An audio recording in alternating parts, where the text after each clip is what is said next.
Guys, so excited to be here with Eric Hutchinson, man. Give him a round of applause. Thanks. Fantastic musician and now innovating gaming. I'm a game maker. Man. Yeah, tell me about that. Tell me about making this game. I made a game. Yeah. I don't know.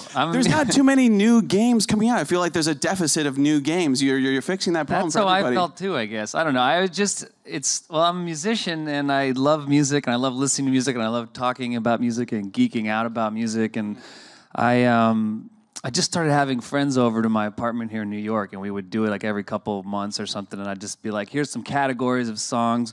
Come on over. We're going to listen to this kind of song. You bring 2 songs in this category.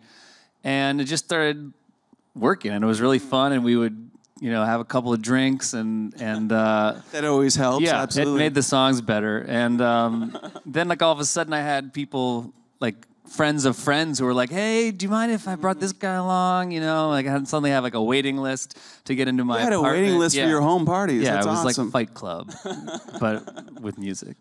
I mean, were you, what nights were you doing? So I think you have a little sort of essay that you wrote about the February night that you first started it. Yeah, so I don't know, it was just something to get together, because for me, I guess I find today it's hard. We were just talking about, streaming music back there, and it's hard sometimes to connect with people. As much as it's amazing with listening to music in all different ways, you can just be anywhere and listen to anything, which has changed music in a really great way. But sometimes I miss the days where I would have to like sit with somebody and actually listen to a song and like see what they think of it. And so this was sort of an attempt to get to that of like, I love this song and I want to look you in the eye while I'm playing it, and then like halfway through you realize it's not that good or it is good or so. Do you remember the first sort of song that you played for people, in this capacity where you were like, oh, this song I want to, share this story and tell you about the song and then play the song for you? Yeah, well, so I found the categories that were about like going back to your past or things that really brought a lot of memories out. You gotta, with the game, you got to sort of stand up and tell a story about your life and the song you're about to play. And so there's questions like, what's a song that reminds you of a school dance, or what's a song that reminds you of having your heart broken? And people get up and they got to tell this, like, it kind of connects you to a moment, and then you get really into it. And then you play Vanessa Williams, "Save the Best for Last," and people lose their mind. I feel like I could just do this whole interview by using your cards. You've created an interview for you. I mean, I love these. Name a song you remember hearing for the first time and loving instantly. Yeah. Yeah. The thing for me was originally when we were playing this game at my home, you had to I would send the questions out, and people would have like a week to figure it out. So they were like really hard or like really good to like think about it. And then when I was turning it into a game, though, the challenge was to make it so that it's something that hopefully something would come to you right away, and you kind of go in a circle. And we can't play the songs today, unfortunately. We had some licensing issues, but it's the best when you can put the song on and talk about the song or talk about a memory or talk about why you love this part of the song or what it means to you. And but to answer that question, like a song that I remember hearing right away and just loving it, like a real moment in time, the Rolling Stones, "You Can't Always Get What You Want." I remember my dad was driving me in our Plymouth Voyager minivan, and he was picking me up from Sunday school or something, and we were driving home and listening to classic rock radio, and I just remember this song came on, and it was just like so epic, 7.5 minutes long. It had a choir singing in the beginning, and it just goes on, and I was just like, it was back in the old days where you had to like go find the music afterwards. So I had to like go scour and figure out where it was. But I just have it, those kinds of memories I think are really interesting. Yeah. I love the different categories too. They're pretty out there, like you mentioned before. I mean, you have one about the wedding song. I mean, what you actually, obviously you have a wife. So what was your wedding song? Was the wedding band? Did you have one of those situations? We had a song. I did a surprise for my wife and switched our wedding song at the last minute. I knew you'd do something clever with that. I knew I was going to get a story out of that. I couldn't handle something like that, but she's the kind of lady who can handle a surprise. But we always were hearing this song by El Chapo. It's like a Mexican song, and we were always hearing it when we were first dating, and so I told her we were going to do a different song, and then I played that song. And you played it for her? I mean, I played it. I had the DJ hit play. I didn't do any playing on my wedding day, but... Okay, so you took the night off. You got a DJ. Yeah. You did that whole situation. I was thinking about it when I was we were like getting ready to get married, and I was like getting all sentimental, and I was like, maybe I should play Maybe I'm Amazed on the piano by Paul McCartney and sort of do a thing for her. And then I was like, would you like that if I played like a song for you? And she's like, you would never do that. I was like, yeah, you're right. What am I talking about? I like how honest you guys were right from the get-go there. Yeah. I love that. And then another question I really loved I had to ask you, there was one about what song would you send to aliens? You know, they're pretty out there. I mean, if you had to represent the human race right now, what song would you send out to them? Yeah, it's like aliens come, you've been abducted by aliens, and they want to understand music. Right. What's the first song that you would play for them? That's a tough one. And think about that, guys. Think about that. Think about that one. Yeah, for tweet me, at us. it's like, it makes me think of like maybe the Beatles or something. For me, that's where music started. But you could even go further back to me of like Beethoven or Mozart or something that doesn't even have words. It's really just melodic. And that explains the human experience. Yeah. I mean, they go pretty deep. I feel like, or just Drake, I don't know, or just whatever. Drake, exactly. Yeah, Drake right now I think would be appropriate. Tell me about the longest conversation. What was a question that started the longest conversation? I feel like there's a lot of back and forth with these things. Have you gone like for like an hour after one of these questions? Yeah, for sure. arguing? Another good thing is like after you play, you'll like have a song, but then the next day you'll be in the shower and be like, "That's the song I should have played," and you text your friends and be like, "It was supposed to be Drake." You know, and I just like it. It just sort of continues. It's just what I naturally experience with music all the time. So I tried to create the experience for other people, and I'm very proud of it. So. I mean, now it's on Amazon and everything. I mean, when did you first get the idea of turning it into a sellable asset, you know? Yeah, well, as I mentioned, like, started getting like a waiting list, and people were like interested, and my friend was like, you need to have a way for people to play this when you're not around. Sounds like they just want to get rid of you. Yeah, exactly. No, Eric, you're very popular. But I'm kidding. So we tried that, and yeah, it was like I made a couple of versions up on like some index cards, and I showed them to a friend, and he showed them to a friend who was a literary agent, and then next thing I know, we're pitching to like publishing companies, and it's been really cool. I've got to learn a lot about the publishing world, and it's just been really fun. Yeah. And how long did you have to make the questions, make the full selection of questions? It took a while, like, I don't know, 6 months or something of like really making sure they would work. And I was on tour while I was going on, and I would kind of just be working on it and get some of like the test versions and see and stuff. So I don't know. People were like, why don't you make it an app? But for me, it was really about having some face-to-face time with people and kind of just getting to share music. Yeah. I mean, I played with my parents, and I learned stuff about them I didn't know about. And it's just, music is just such an interesting connection. You know? Yeah, absolutely. And in the design, was it always the sort of vinyl, CD mix up there? Yeah, that was kind of my idea. I was like, I think the card should look like records, and I don't know, just make it a little retro. Yeah.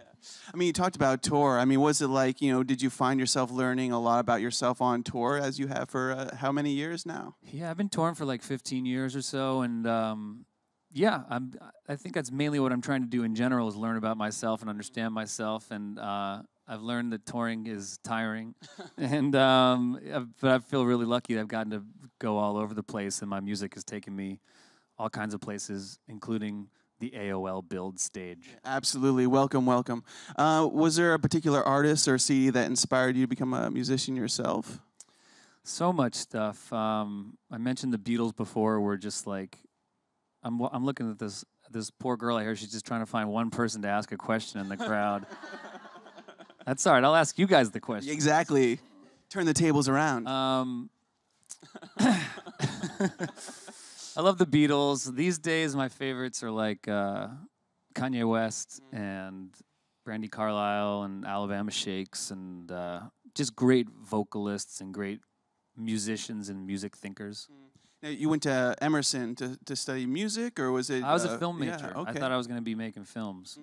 And then I graduated, and I was like, well, I love music too. I'll just do this for now. And then, like, oops.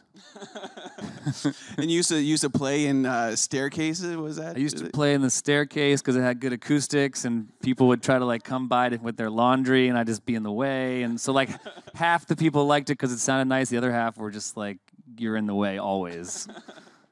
So you were getting some dollars and then getting some dirty laundry thrown at you? Yeah, I wasn't getting any dollars. Okay, nice. Just laundry. When did you start making money and making it sort of become a career? I don't really know. I never have a good answer for that. You know, like it's just sometimes people are like, how'd you know when you made it or something? And I'm still kind of waiting, I guess, to know. But I think that's most people that I've talked to, no matter how successful they are, they still always feel like they're driven by like, what's next? What's the thing that's keeping you exciting? What's getting you up in the morning? What's keeping you awake at night? And for me, especially this year, it's been about trying to broaden and expand and find new projects to get excited about. Now you have a couple. You have a show coming up in January, right? Is that correct? With the I do, yeah. It's like a showcase kind of show. I didn't really know they were gonna have it on sale to the public, and but it is. So there we go. There you go. Sneak in there, guys, while you can. Apparently on the DL, Eric is okay with you buying tickets to it. Now tell me about the tours. You've been a part of some crazy tours. I mean, you know, One Republic and I just did a tour this summer where I played the last few states in America that I'd never played before. So I've played all 50 states now. Thank you. Hold your round of applause, guys. Round of applause. Thank Absolutely. You. What are you all Canadian? America, come on. So this was a project I worked on. I realized I was really close, and so I put together this project and went and played the last few states. Wyoming, North Dakota, South Dakota, Alaska, and Hawaii. So who are you playing for in Alaska? Is it like all Alaskans? Alaskans. Yeah. Polar bears, and I mean, tell me. No, it was cool. Actually, that was probably the most excited crowd we had. You could tell that they were just happy because they don't always get people to come through there. Hawaii, you can twist someone's arm to come play in Hawaii, but like Alaska, it's out of the way. It's not a beach town or anything. So the crowd was really enthusiastic when we were there, and also like the state's huge, but people would drive like 6 hours or something because like what else are you gonna do? Right. It's a lot of pressure right there. Yeah. I mean, having toured for so long, is there any incredible moments or memories you have of touring where you're just sort of blown away by getting to experience a state in a certain way? I mean, constantly. There's great and terrible moments every day, that's just life and it's travel, but there's just times where I look around and I'm like, I can't believe this is my life, and I can't believe the music that I make has given me these opportunities. And then sometimes they're like, I'm at a truck stop in the middle of Texas for 2 days. Who am I? Any crazy road stories where you had the battery died or? Oh yeah, we've had the battery die a bunch. We had to fire our bus driver because he was drinking before he was driving. He was drinking before he was driving? Yeah, some of the band saw him at a bar, and then he was like, I was holding it for a friend, which is like the oldest excuse. And so we had to fire him, but then they didn't have a new driver, so he had to keep driving us, which was an awkward night. Not awkward at all, exactly. It was very awkward. You guys watching him, making sure he wasn't going the wrong way? Or? It was a tense couple of days, for sure. Now let's talk about music. I mean, obviously you had Dear Me come out. You released your album Dear Me, which is fantastic, and a deluxe edition came out this year. And, what are you working on next, and what was that experience like for you? Well, I took some time off from touring to kind of see what else I could put my energy towards, and I made an album by accident. That's coming out just as soon. you do. Yeah, I got together with my touring band, which I'd never done before, and we recorded it all live in the studio. And it's called Modern Happiness, and it's done. What we're gonna do is start releasing it in January. We're gonna release one song every month, and each month there'll be a ton of different stuff all about each song. There'll be things of me talking about the inspiration of the song or what the lyrics mean, and behind-the-scenes videos and stuff like that. So I'm excited. It's something a little different and sort of gives you a chance to get to know each song in order, and then at the end, the whole album is there. Is there anybody out there, I mean, are you going to take this on tour? Is there anybody out there you'd love to play with or collaborate with? I'd love to play with Brandi Carlile and just Brandi Carlile, I guess. That's it. Yeah, exactly. Narrow in that focus. I like that. Tell me a little bit about, obviously coming from that filmmaking love and then getting to sort of do videos now. Has that been a great experience for you to sort of compose videos around your music? Yeah, I feel like now I'm finally getting to do that a little more. In the early days, I was just touring and so busy that I would just kind of show up and there'd be a director and they'd have an idea and I'd be like, well, let's do this. And they were like, no. And we already made this. Yeah, it was sometimes frustrating. So it's been fun now to kind of have ideas and be able to make them happen. Yeah. I mean, what do you think about sort of the status of digital music and streaming? I mean, how are you feeling about the way that people are finding your music now? It's all about, kids are on YouTube and social media and kids. Yeah, I always say it's not going backwards. We're not going to go back to not streaming, you know? So like, I love streaming. It's changed the way I think about music. It's changed the way I listen to music. It's how you play Songversations. You have to have a streaming device. So I think it's great. And I just think, you know, like I said, you can't swim back upstream. You know, those days are gone. Let's think about now. Check them out on Spotify, guys. Okay, well, there's some audience questions. So we're going to start right there. Hi. Hi. Since your game doesn't seem like it seems like everyone's a winner, were you ever concerned that like this could be a really, really unique time to make it into like a really interesting drinking game? Yeah, it could be a drinking game for sure. Was that like a thought? I mean, you can drink during any game, really. Yeah, so. but like But yeah, that's been one problem is people are, I find you can tell really quickly who's competitive or not because some people are like, it's a game, how do I win? Right. And I'm like, everybody wins on this game kind of, you know, and they're like, not good enough. So it's a good community game though, but it's like no one sleeps on the couch that night and you're still talking to everybody at the end. Yeah. Thank you for having no annoying buzzer. Yeah, there's no buzzer. I really appreciate that. There's no turnover, timer. Yeah, well played. Okay, next question. Hi. For the game, you said that you had to like change some of the questions. How many iterations of the game did you have before you finally came up with the final version? And were you thinking of a specific age or genre for the music? I guess there's like 50 cards in there. There's an A side and a B side. So like the A side is you start the question, you play the song, and then the B side is a follow-up question that relates to the song or to your life or something. And I guess I kind of would just test them on my wife or whoever, and I was like, I just read it to you, and if you can't come up with something like really quickly, then it's probably too deluxe. Maybe I'll get to do an extra like geek out version that's like director's cut. Yeah, like what's your favorite song that has Pino Palladino playing bass on it? You know, like. Yeah, just sell that to Emerson. There we go. Yeah, exactly. I love that. Okay, one last question. So I was just wondering, I think the Songversations is a great idea as a game. And I was thinking, this is a question for you. It may be one of your questions, I don't know. But when I travel, I always hear like the most bizarre songs playing. Like, for example, I was in Chongqing, China, and I was shopping, and they were playing Mariah Carey, All I Want for Christmas Is You. So I'm like, while you've been traveling, what's the most bizarre song that you've heard playing that you were like, that's kind of weird for them to know this song here? Interesting. Well, I have a follow-up question for you. Was it like around Christmas time? It was. Okay, and I was like, and I was having a bad day. And so I was like, okay. You can't have a bad day when that song's on. Life is going well now. Yeah, that's interesting. I don't have a good answer for that, unfortunately. But yeah, I mean, there's definitely lots of.